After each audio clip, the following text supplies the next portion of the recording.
Assalamualaikum warahmatullahi wabarakatuh. Halo teman-teman, perkenalkan kami dari kelompok 3. Pada video kali ini kami akan menjelaskan materi kimia bahan alam mengenai uji fitokimia steroid dengan dosen pengampu Ibu Baik Nila Sariningsih, SPD MSc. Adapun anggota dari kelompok kami, yang pertama ada saya sendiri Subihardi, kemudian ada Dewi Kirana Utami, Nurul Anjar Tikasari, keempat Silpa Rana Septiani, dan yang terakhir ada Zuriatun Thayyibah.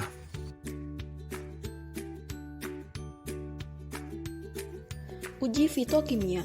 Uji fitokimia memiliki tujuan untuk mengidentifikasi senyawa metabolit sekunder yang terdapat pada ekstrak suatu sampel yang akan diuji. Uji fitokimia meliputi uji alkaloid, terpenoid, flavonoid, tanin atau polifenol, dan steroid. Adapun pokok bahasan pada presentasi kali ini yaitu tentang uji fitokimia steroid.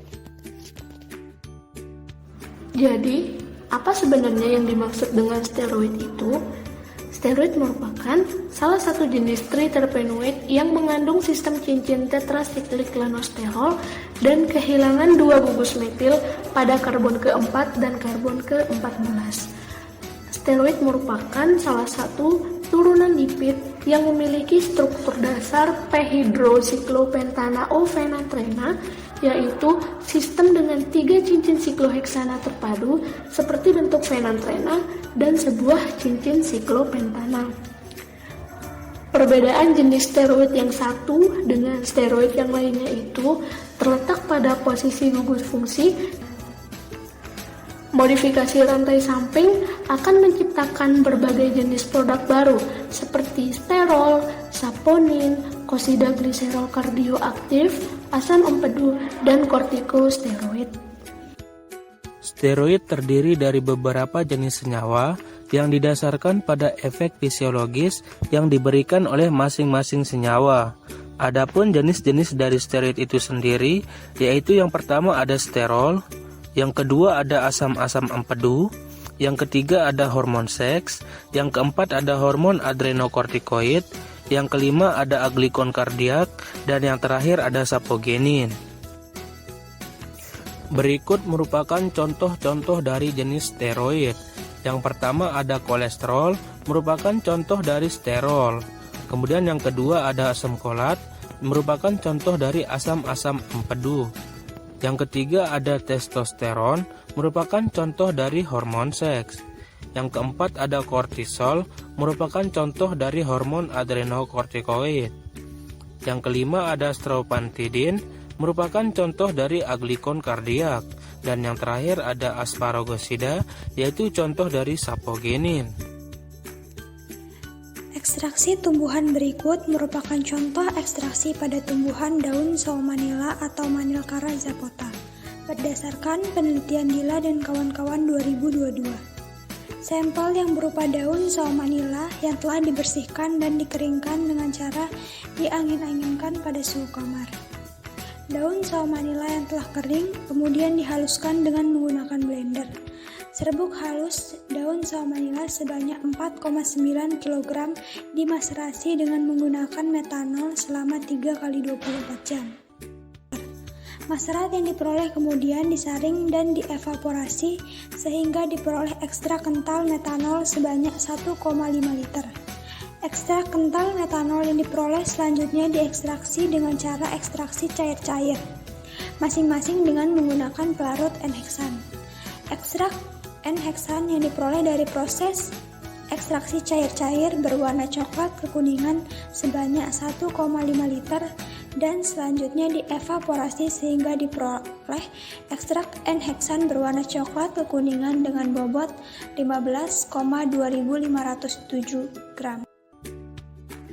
Uji fitokimia steroid dapat dilakukan dengan uji Lieberman-Burchard, di mana uji ini dilakukan dengan melarutkan sampel dengan reaksi Lieberman-Burchard, yaitu asam asetat anhidrat dan asam sulfat pekat.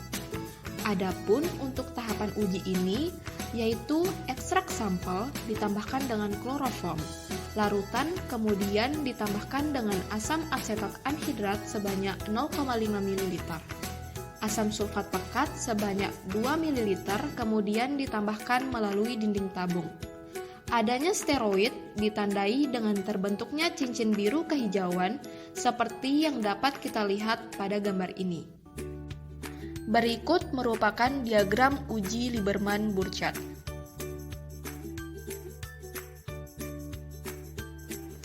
Berikut merupakan reaksi yang terjadi pada kolesterol menggunakan reaksi Lieberman-Burchard.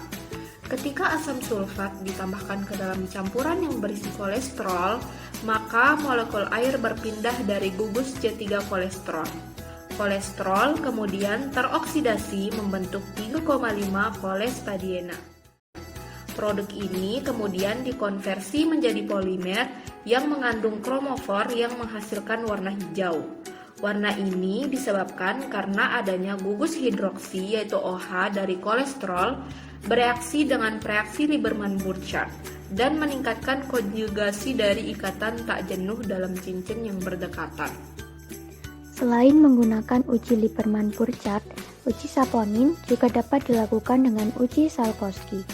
Pertama, ekstrak pekat sampel dilarutkan dengan menggunakan kloroform. Kloroform akan melarutkan steroid yang berada di dalam ekstrak tersebut. Larutan ekstrak yang sudah disaring ditambah dengan asam sulfat pekat dengan hati-hati. Asam sulfat akan berada di bagian bawah, sedangkan larutan ekstrak ada di bagian atas. Sampel yang positif mengandung steroid akan menghasilkan lapisan berwarna merah kecoklatan di antara permukaan asam dan larutan ekstrak. Berikut merupakan diagram alir dari uji steroid menggunakan uji Salkowski. Munculnya warna merah kecoklatan disebabkan karena terbentuknya asam bisulfonat. Saat asam sulfat pekat ditambahkan ke dalam larutan ekstrak yang mengandung steroid, maka reaksi dehidrasi akan terjadi. Berikut merupakan contoh reaksi dehidrasi dari kolesterol yang akan menghasilkan kolestadien. Kolestadien akan mengalami dimerisasi menjadi bikolestadien. Kemudian, bikolestadien akan mengalami sulfonasi pada posisi 77 sehingga menghasilkan asam bisulfonat yang menimbulkan warna merah kecoklatan. Oke teman-teman, sekian video kali ini, semoga bermanfaat. Terima kasih. Wassalamualaikum warahmatullahi wabarakatuh.